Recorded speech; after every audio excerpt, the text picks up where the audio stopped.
Horizon Forbidden West Complete Edition, Guerrilla devs discuss character. The world of Horizon Forbidden West brims with life across its spectacular landscapes, fierce roaming machines, and thriving cultures that populate a renewed land once ravaged by the biomass-consuming machines of the Pharaoh Plague.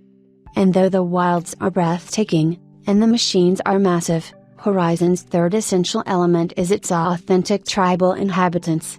On her mission, Aloy meets a varied and colorful array of compelling characters, each with their own hopes, journeys, and motivations. Weaving real personalities and genuine humanity into these characters was a feat accomplished together by many teams at Guerrilla. This article explores those processes, from the narrative foundations of character development to capturing the perfect performance and ultimately implementing them through cinematics and conversation design. Each stage is crucial to ensure the characters of Horizon are as realistic and full of depth as the world around them. When players meet a character in Forbidden West, their place in the world of Horizon is entrenched and clear. We quickly understand their personality, desires, and fears. We may learn they hold certain beliefs due to their upbringing, why they may be rebelling against the status quo, and ultimately, we see how their task crosses over with Aloy''s. For the narrative team, each character starts with a fundamental question: what does this person want? We always start with conflict, says Annie Kitten, lead writer. Once we have a pretty good idea about this, we are able to figure out the rest of their character and how we can experience this conflict in the story. By starting with a character's desires and identifying obstacles in their path, the writers establish direction for penning dialogue and seeding subtext, not solely what the character says, but also what they left unsaid and what that may truly mean. When examining motivation, the narrative team assesses the circumstances that would determine a person's personality. One example is considering a character's relationship with others or their surroundings. This approach makes for developing cohesive worldviews and believable interactions, ultimately informing each character's treatment of Aloy. For the writing team, a fun task was accounting for a character's evolving attitude towards Aloy throughout the main story. A character could have two, or more, different sets of dialogue depending on how well known Aloy is due to her actions.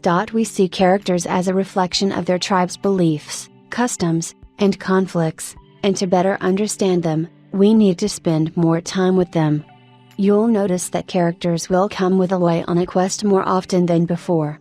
This allows us to get to know them better than if they were only present in cutscenes. The growth and development of Aloy's companions were also closely tied to and paced alongside the hunter's own conflict and the main story. Each of Horizon's tribes has distinctive beliefs and disputes, but the imminent threat at the center of Forbidden West affects them all, albeit in unique ways. Many characters' understandings of the world grows so much over the course of the game, something that, previously, Aloy was practically alone in knowing. The narrative team collaborated closely with other disciplines to ensure story beats paired with character development, so this parallel growth felt organic and natural. We work closely with design, cinematics, art, and audio to make sure these emotional beats land and the pacing works, says Annie. It's a very iterative and collaborative process that continues throughout development, with a lot of feedback and adjusting. We all want to get it right so that, in the end, the story lands with players. Once the narrative team sets the groundwork, other teams at Guerrilla bring the vision and the characters themselves to life.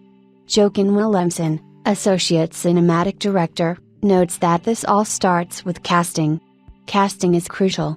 We have a very specific process we follow on how to cast important roles, Jochen says.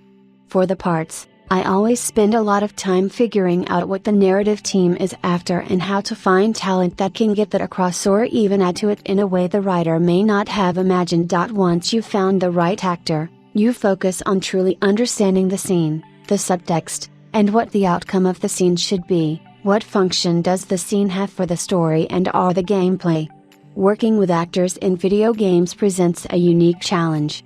Jochen emphasizes that, unlike some TV and film performances, actors cannot rely on elements like costumes or sets to get into the character. It's more similar to a green screen set. In a way, as a director, you must work a bit harder to give them context and get their imagination going. You have to be vigilant to ensure the talent understands why their character says certain things. Keeping the actor engaged with the material is crucial and constant hard work. As a director, Jochen remained focused on capturing the performances the scene needed. Even one of his favorite scenes to work on, Oi and Marlin crashing in Marlin's hot air balloon, was a challenge. Due to the stage of the project, the voiceovers needed to be recorded separately, but his understanding of the vision for the scene allowed him to help the actors click, even though they couldn't be in one another's presence.